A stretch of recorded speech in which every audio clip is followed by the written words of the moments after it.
Hello, welcome to Juno Rains. And I want to start off with a movie clip of Interstellar, the movie with, I believe, Matthew McConaughey in regards to his being able to travel through infinite space and then communicate with his daughter in the when she was a little girl through time. And so there was a clip toward the end when he's in what's called the Tazarac, and he's speaking with the AI robot regarding the structure that he was in. And as there were conversation, there was a real deep statement that the AI stated to him. He says, Cooper, we didn't come here, or they didn't, excuse me, Cooper, they didn't bring us here to change the past. They didn't bring us here to change the past. And I want to elaborate on that by saying we didn't get here in order to change the future. That is written already. We are beings that are bound by space and time, which is why prophetic sayings and prophecy is coming to fruition, or is coming true, or we're living in that which was spoken of thousands of years ago, because we are on a road that has an ending. The road of imperfection, the road of death and dying state has been made a great lesson to us. So those of us who pass from this dimensional time shift and go on to the one in which we will be in perfect harmony, life and health, mind, body, and spirit, and to live on through a long life, that this way station that we are in, we have to continue to go through, and we will go through. Now, does that negate choice? No, it does not. It does not negate choice at all. But however we choose and however we maneuver will dictate our life experience, and also will be a learning lesson for us, as well as a judgment of who we were in this state and being in this time. And I say that to say that what some of you are going to have to come to terms with is that there is no saving this world. In all of its forms, there is no saving this world. It has already been spoken of from the past into now of how this world would go out, and that it would come to a close, and that there will be a great tumult, that there will be a great conclusion to it, horrific conclusion to it, called Armageddon. And that is what we see unfolding right now. This is not just a regular conflict that is unfolding. Because if you keep your eyes narrow on one particular country on the other side of the world, for those of us who are in the United States of America, you will miss the whole enchilada or the whole salad that's being shown to you. And many people are seeing it holistically around the whole globe, how the whole globe is being affected, not by this situation alone, but by the Epstein situation, by that those of us who were called conspiracy theorists because we had spoken or understood that what many were saying about what was going on behind closed doors actually was true, and that the horrific things that people who sat in the most powerful positions of this world and decided for all the masses how things would go, how reality would unfold, that what they were practicing in order to do that, the satanic undertones and the enmeshment of demonic workings and tools and apparatuses that they would use was actually true. and that they were deriving their power from that. And they were able to lord over everyone. Everyone, even God's holy anointed, were affected by the policies and procedures that these ones were putting into place on a daily basis to enrich themselves. But not only that, but to take the life's blood of the most innocent and use that for a profane purpose, and that profane purpose being spread out. Some of the debauchery that this world has engaged in is due to that spirit flowing throughout nations. That is over now. That is closing out. So you can feel like a sense of reality or a dimensional shift that has taken place. And for too many people, especially those that have benefited from this world, which is not the descendant of American slave as a people, there have been a few that have gone the way of the great Satan and given themselves over and have benefited. But I'm talking about the whole nation here that have been suffering, even if they did have a degree. You hear just countless stories of Black folks who are descendants of American slaves just suffering, just having to put up with all kinds of stuff. Those of us who have not joined in, and those of us who weren't even in those spaces to begin with, that power dynamic is shifting away from those ones to us. So each day, as the days roll on, the light gets brighter, we get stronger and stronger. And we are able to begin to think things and feel things and experience the world that has already come as it says in the Bible, a thief in the night, which means it came undercover, which means it wasn't in the halls of power that you all know it, like Congress or the Senate or the presidency or prime ministers and their government officials and the business class, the upper echelons. That kingdom, that new kingdom did not come by way of them. It wasn't introduced to them. It was introduced to the anonymous people, the Qs of the world, so to speak, Q anonymous of the world, right? Unknown folks. And so that birth of that kingdom came into being quietly and hidden now. Now that the train is rolling now, those ones are now coming more and more into their power and into their prominence. So I said that because my last recording that you all listened to, this is kind of more of an attachment to that and how the Most High works. Rarely does he or she uses the pomp as a servant, right? It seems the method is that she will use someone lowly in order to humble the mighty, right, and the strong, and to force them down onto their knees because of all the practices that they have been using that power to, right? Power is power, right? It doesn't have an opinion, right? It's just something that's inert. It moves, right? But how it affects people and how it affects a person is depending on what is in the heart of that person and what is in the mind of that person and how that person literally has been raised, what culture that person was raised through, how was that person cultivated and brought into being. Okay. And so whatever is in the heart or in the soul of that person, that's what they pour out. And what this world has been ruled by is wickedness. So the souls and the spirit of the person has been leaning toward practicing devil doing and wicked things that cause people pain, cause the masses suffering. And they have gotten off on that.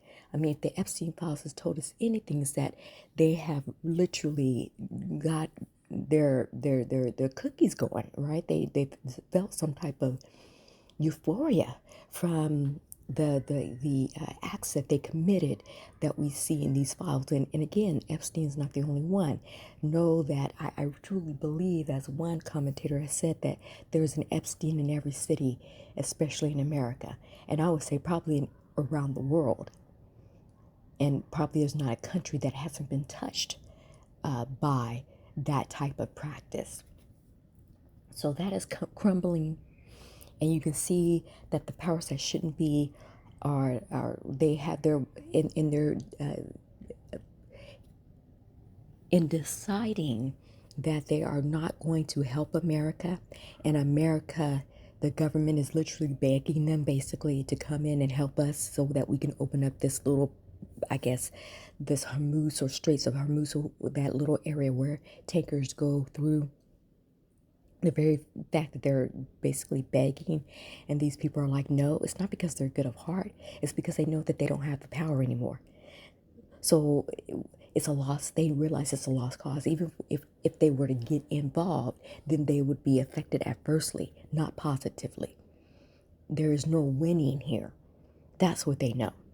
So although they haven't said the spiritual part of it, those who have that third eye open, or those who have been anointed, or those of us who are looking through spiritual eyes, can really see that the rejection, because that has, I mean, many commentators, and I can readily see that that has never happened where there were no allies, where people were like, I'm staying out of this, because they can readily see and sense behind closed doors, even if they're not telling you on Front Street, that they have lost power, that something has changed. There's a dynamic that is no longer there anymore.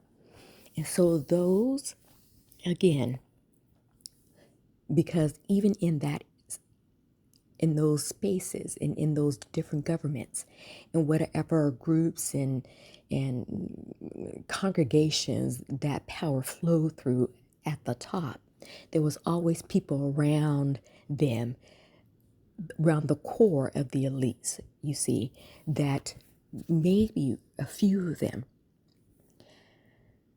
knew what they were doing were wrong, and their conscience bothered them. And so we have to make stipulation that there are some out there that if they were able to do the right thing, that they would do it. And maybe they even yearn in this time that, gosh, if I could just, this looks like a time that I could produce justice, that I could not have a crisis of conscience, but I can do the right thing. And but not know where to turn, or they do know where to turn, but because of the humbleness of the persons that are out there in the United States, that they are hesitant to do so. I would say to you, this is not, you may want to change your mind, and you will have to initiate some type of contact, okay, because that is before the Most High, you busting down on your knees and saying, okay, now I'm submitting what I could bring, or what I have, to that. And it's not a finger that those sacred ones need your help. No, that's not, the power dynamic is shifting. What this is really about you, and about how your loved ones will be affected by what you do and what you don't do. Because on the day of when Christ's kingdom is in power, and they are judging, and they will be judging, and they'll be judging in perfect mind, body, and spirit, that they're going to call you onto the carpet. And they'll say, well, no, no, no, no, no, no. No, you had the opportunity, and you decided out of your pride, either or allegiance to white supremacy, pride of your heart and mind, and the way that you look down on that administration, because they were lowly in their position in the United States of America, they will call you on Front Street before the world, saying, listen, this person had the opportunity and they said no. No, I'm going to ride this out. And they capitulated to the Epsteins of the world, because men, male and female, men love people who have power, whether or not they're doing good for the nation or for anybody else, doesn't matter. It's just a sickness that only the remedies of Christ's kingdom administration, given to them by and from the Most High God, creator of the universe, can they give healing to that. And two, there is that thing about blessing. You bless the children of Israel. You bless the Hebrews, the true ones, not the fake ones. And you yourself would be blessed.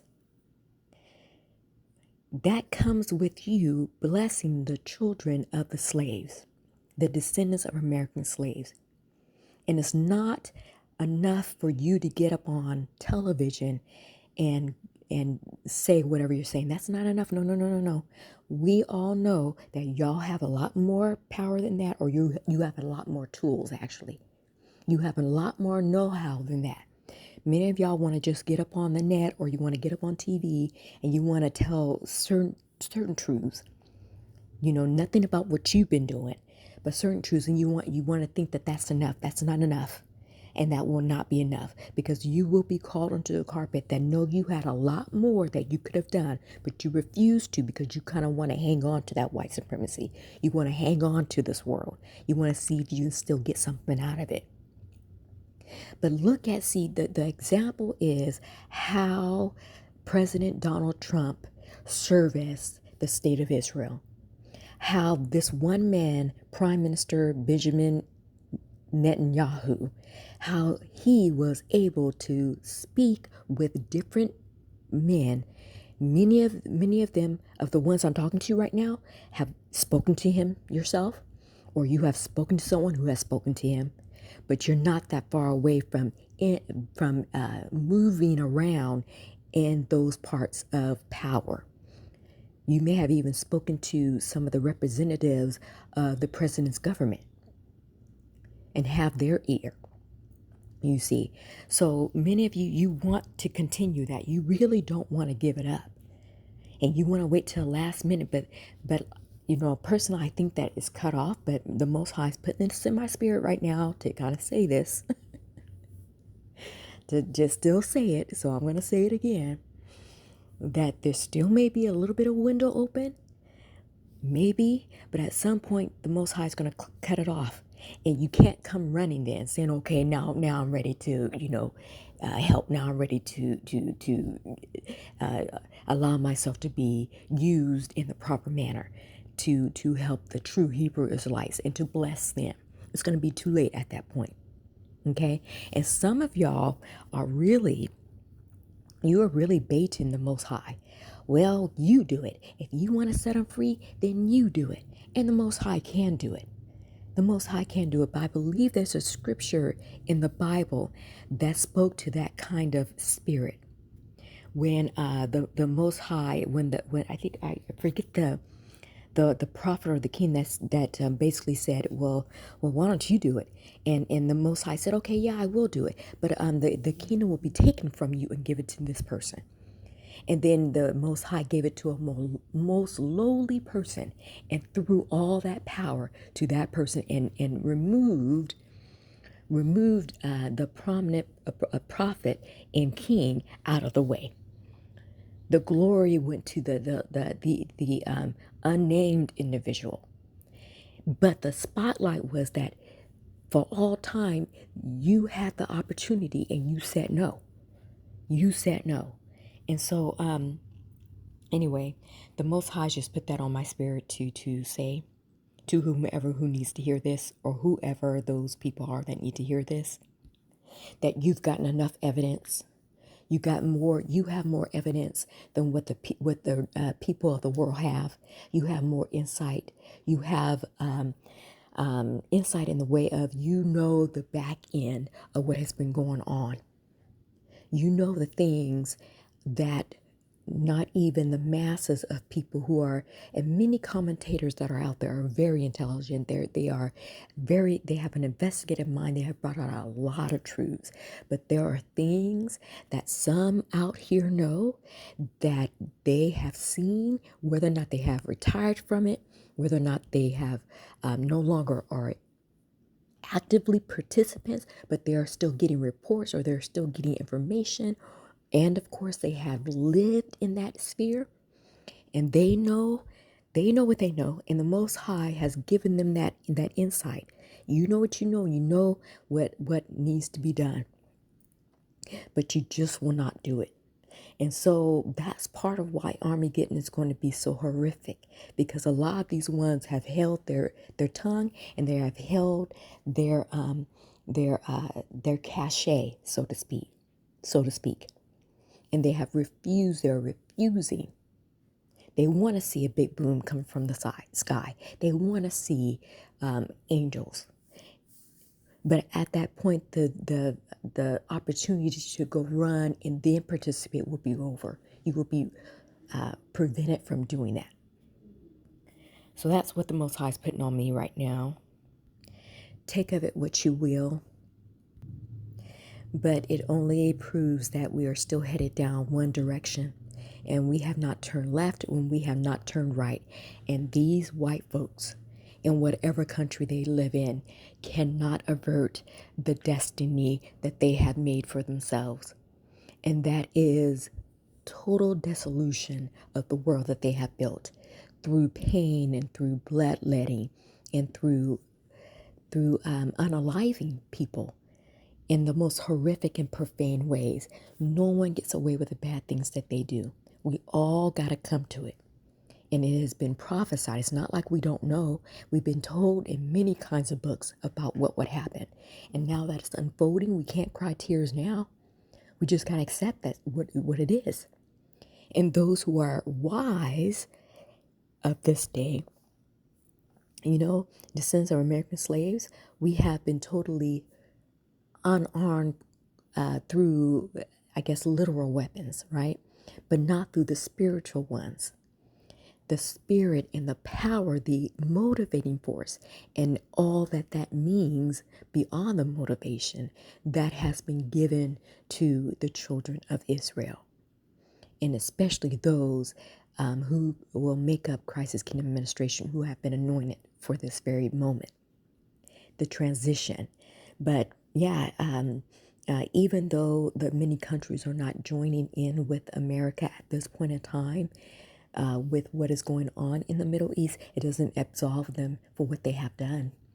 There's hundreds of years that all of the nations have shared in the spoils of what has happened to us. The spoils that were ill-gotten gains that America spread out throughout all the nations. And there's not one that is clean. Not one. You see? And so, and I'm speaking to all of you. All of you.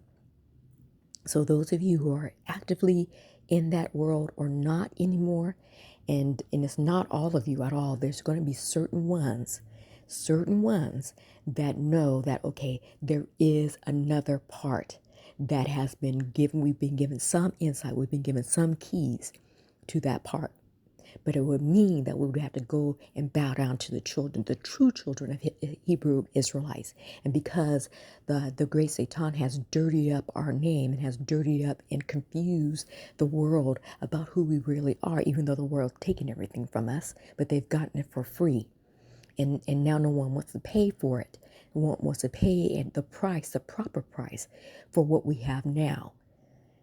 But that's to your detriment. It won't be to ours. It'll be to yours. Anyway, let me just stop now. Thank you for listening.